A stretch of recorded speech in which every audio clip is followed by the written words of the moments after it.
Tem coisas que são um pouco mais, complicadas às vezes da gente viabilizar que aconteça. Mas falam muito, e atualmente existe uma grande discussão em torno do que e qual é a identidade do sujeito, das pessoas.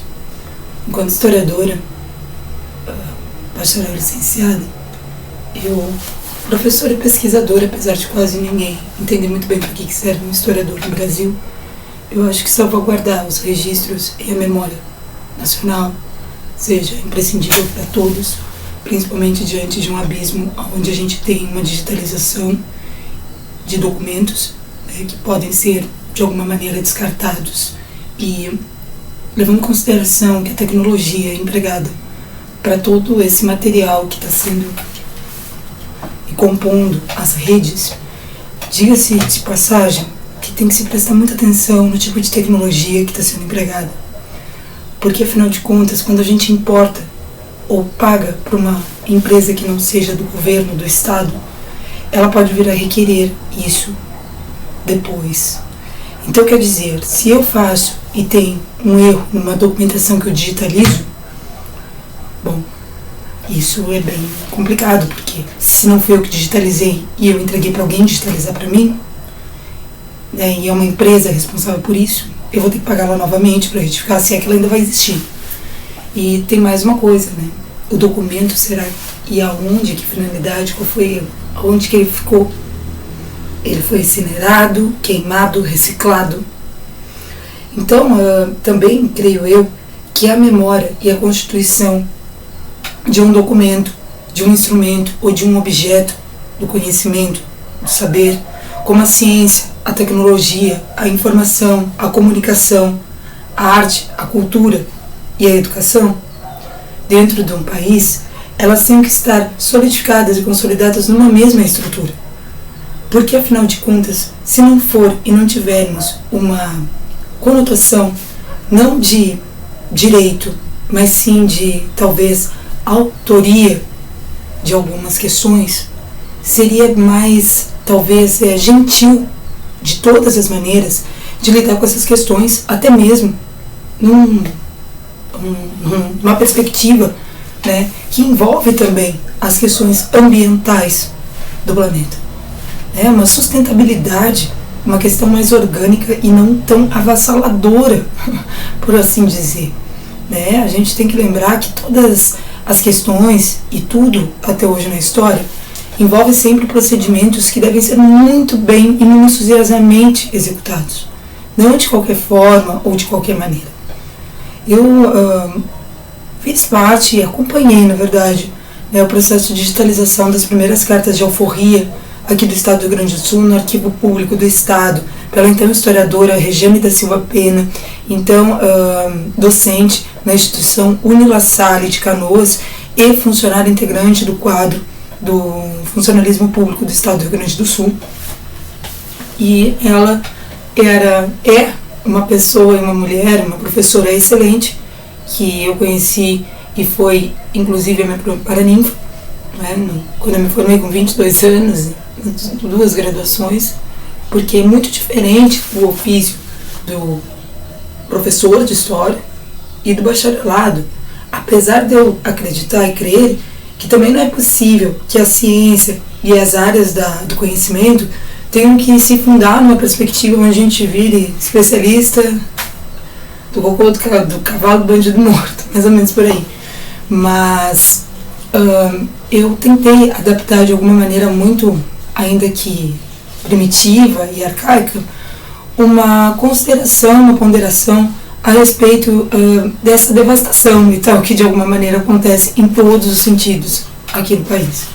Por exemplo, eu estava pensando, porque como eu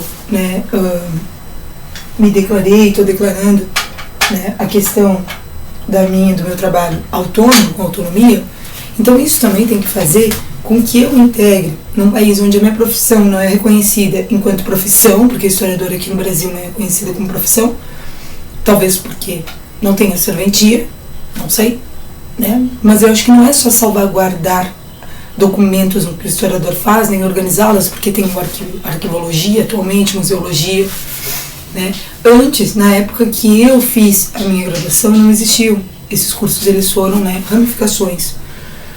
Então, quando eu compus e me graduei, todos eles integravam e eu passei por todas essas áreas, né? Eles faziam parte e integraram a formação do meu conhecimento. Mas, mais importante do que isso, eu acho que é que todas as pessoas com formação superior, ou qualquer formação, ou qualquer demonstração de contribuição em todos os momentos que a gente pense uns nos outros, sempre é válido. De uma maneira a gente pensar a quem não prejudicar e, pelo contrário, de que maneira a gente venha a somar, de que maneira a gente venha a utilizar os recursos que a gente tem de maneira que eles sejam rentáveis, assim como nós tenhamos que ser rentáveis. Por exemplo, eu estou utilizando o YouTube, mas, no entanto, eu utilizei uma trilha sonora porque eu tive uma formação, né, graças a uma iniciativa onde disponibilizava vaga para alunos, né, que não sem apoio financeiro, por assim dizer, para estudar música, que foi na OSPA, né, aqui em Porto Alegre, Rio Grande do Sul, no Brasil. Mas, no entanto, para compor até mesmo essa vertente da estrutura, você tem que adquirir um instrumento, não? Você adquire um instrumento. Então, vamos fazer o cálculo, mais ou menos, de quanto seria o tributo da minha, por assim dizer, profissão autônoma, de freelancer, ou assim por dizer, de uma maneira que sirva, né, e documente e registre, para que outras pessoas que tenham e queiram seguir nesse segmento, que depois da pandemia do Covid-19 com certeza alterou a vida de todo mundo, possam também pensar e integrar e vir a contribuir de todos os segmentos para considerar essa questão que, creio eu, que não possa ser e não esteja ainda, por mais complexo que seja, integrada no como se chamava, ou como eu lembrei, porque eu não tenho o livro físico, ele está na biblioteca, eu não estou na biblioteca, estou gostando de empregado aqui atrás, da tristeza. Então, eu não tenho o livro Capital, de Karl Marx, mas, no entanto, o que eu lembro, que eu li da biblioteca, é o fato que existia porque foi um periódico que era, né, publicado nas bancas de jornal, naquela época, não é um manifesto comunista, nada a ver com isso, que se chama acumulação primitiva de capital. É quando as pessoas, né, como eu gosto dessa palavra de esterro, porque é uma palavra que Darcy Ribeiro utilizava. E ele, para mim, foi sensacional e integrou um projeto muito bonito dentro da educação brasileira, do Brasil. E ele, assim por dizer, o que eu lembro desse livro, O Capital, de Karl Marx, é quando ele falava sobre acumulação primitiva de capital, e Darcy Ribeiro daí o desterro, né, desterrados, porque não sabemos acender velas para todos os nossos mortos. Dessa maneira, creio eu ser necessário, daí nós fundamentarmos que certas pessoas, aquelas que têm o direito à propriedade e sobrevivem da terra e fazem uso dela com seus instrumentos, os instrumentos de produção, por assim dizer, ou ferramentas de produção, por assim falar, elas também podem e devem ser consideradas como tributos ou não. Essa é uma discussão bem complicada, complexa, então eu creio que nós podemos, né, dar um outro segmento a ela, num outro patamar, para que não fique tão densa e tão complicada para todo mundo. Então vamos começar pelo instrumento da OSPA, da minha formação, e a minha contribuição e a minha retribuição pelo que eu aprendi. Então, a flauta que me pediram na OSPA para adquirir é uma Yamaha, uma soprano descante, recorte barroca, é uma flauta barroca, IRS 24B. Essa aqui é já do Miguel, né, porque a minha ele perdeu. Então, o tecido que ela está envolvido é um algodão, né? Aqui não consta, mas é algodão. E esse fiozinho aqui, ele é feito talvez de nylon,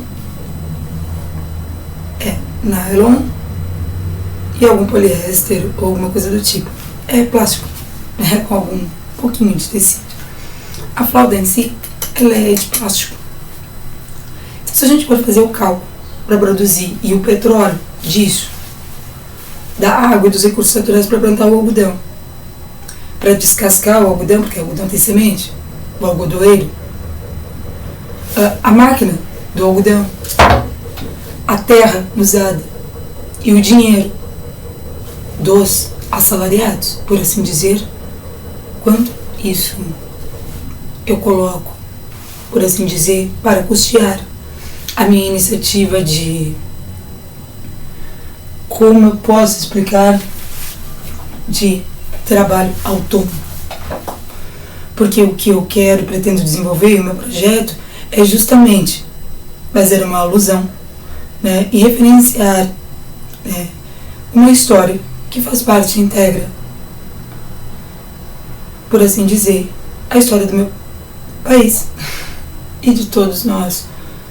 Só que para mim fazer isso, eu preciso dar início, lá no início da minha formação, que foi na OSPA e no Instituto de Educação, que hoje se encontra em ruínas, junto a Oswaldo Aranha, que era uma escola de formação de, né, por assim dizer, do normal, que é magistério de professoras. A minha mãe estudou lá e eu vinha substituir a minha professora de história, que eu também estudei, Beth Osório, excelente professora do Instituto de Educação. Quando ela se aposentou, eu, né, adentrei como professora na turma dela, com muito carinho e respeito. Da mesma forma, minha mãe conta histórias muito bonitas sobre o coral de Diná Pereira, que existia no Instituto de Educação, ainda existe o auditório, quer dizer, em ruínas, o auditório, né, onde ficava um piano, e onde também Elis Regina, que proveniente, por assim dizer, da Vila IAPI, no Rio Grande do Sul de Porto Alegre, também estudou música e teve sua formação, por assim dizer, né, orientada. Então eu que falar sobre os prédios, sobre aonde. A OSPA, quando eu estudei, por exemplo, ficava na Avenida Independência. Era um prédio muito bonito, né? Mas, no entanto, ele hoje parece que a OSPA tem tido seus ensaios, por assim chamado Palacinho, que deveria residir o vice-governador do estado do Rio Grande do Sul. Eu não sei como é que está essa história, mas creio eu que isso passe pelo Instituto, né, de Patrimônio Histórico e Geográfico. Isso também perpassa o IFAM, o Instituto de Patrimônio Histórico e de Patrimônio Histórico, né, do Brasil, o IFAM. O IFAM, eu queria fazer uma referência a essas singularidades para que se observe que muitas vezes, tem uma história que eu escutei uma vez, que havia um Buda construído, um monumento, por assim dizer, porque ele tinha uma historicidade e guardava uma memória e uma técnica e uma metodologia, por assim dizer, que dava sustentabilidade e organizava as pessoas para que elas soubessem de onde era sua memória. São rastros, né? Mas a gente não vai salvar ninguém do mar, viu? Peraí. O IFAM. Esse aqui são documentos que eu tenho, que é do IFAM do Ceará, de Fortaleza. E quando eu estive lá, nas terras, por assim dizer, de José de Alencar, de Iracema, Lábios de Mel,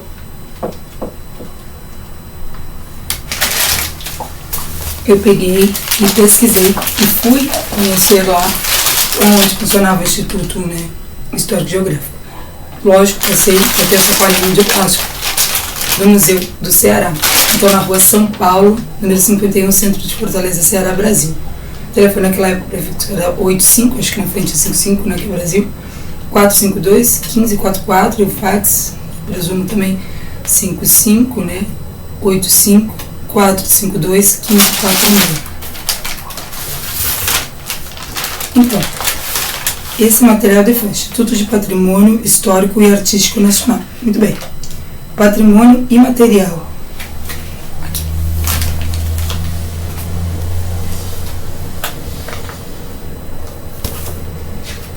Naquela época eles estavam fazendo o tombamento de preservação de alguns locais em específicos que ficam no Ceará. como por exemplo, né, Sobral, Viçosa e Aracati. E daí eu tive o privilégio de poder dar uma olhada na documentação e ver o que tinha nesses lugares. Isso é muito bonito e sensível, lindo. O IFAM, nessa época que eu estive lá, era então, né, o senhor ministro da Cultura, o State Minister of Culture, Gilberto Gil Moreira, né, e o presidente do IFAM, President of IFAM, Antônio Augusto Arantes Neto. Nós tínhamos também como a diretora de Patrimônio Material a Márcia Santana, hoje dia de Santa Ana, hoje dia 26 de julho. A diretora do Patrimônio Material, o Director of Tangible Heritage, era Sônia Rabelo de Castro. E o diretor de Museus e Centros Culturais, Director of Museums and Cultural Centers, José Nascimento Júnior. E o diretor de Planejamento e Administração na época, Director of Planning and Administration, Sérgio Abraão. Então, aqui tem toda uma cartografia que é, por assim dizer, assinada por Gilberto Gil, ministro da Cultura, onde ele diz cartografia cultural. Eu achei muito bonito isso, para falar sobre o que é patrimônio material e a gente conceber como isso poderia, de alguma maneira, ser documentado e registrado, por assim dizer. Então, o mapeamento cultural do Brasil é uma tarefa inadiável. Identificar, iluminar, contemplar e posteriormente compartilhar com os brasileiros e demais povos do mundo a rica pluralidade cultural e social que caracteriza a nação brasileira. Faz parte da nossa consolidação democrática e da missão planetária que nos chama. O lançamento do Programa Nacional do Patrimônio Imaterial por parte do Instituto do Patrimônio Histórico e Artístico Nacional é passo fundamental deste esforço coletivo do Ministério da Cultura e do Governo. Esse programa é um dos fundamentos para a construção da tão sonhada e idealizada cartografia cultural brasileira. Com ele, o Governo lança um conjunto de diretrizes para a preservação coletiva do corpo e da alma brasileira. Pensar em patrimônio, eu acho que ele quis dizer, quando ele falou corpo e alma, né, da matéria e do imaterial, por assim dizer. Ou seja, do que a gente pega, e a história da OSPA que eu contei para vocês que não tem como, a não ser através do registro. Mas mesmo assim, não é possível. Nada em tempo real é possível. Bom, as coisas, né, demoram e precisam às vezes de maturação para se consolidarem, para serem absorvidas e, por assim dizer, disseminadas como sementes. Então, para lançar a pulsação, daí que tem sido especialmente o Monumenta aqui, né?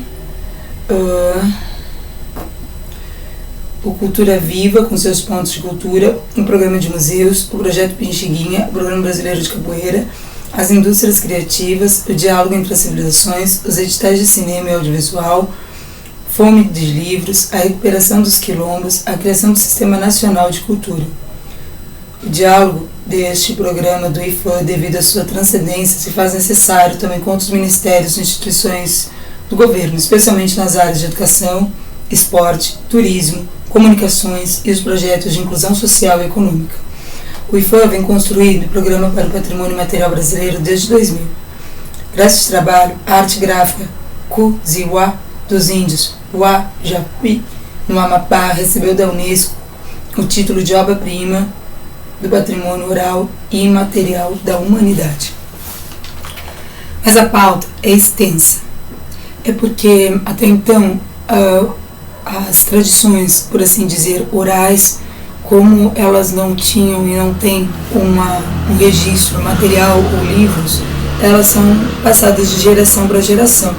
Então nós temos, e cabe a nós, priorizar e ter a consciência de que devemos e precisamos sim fazer esse registro. Sonoro.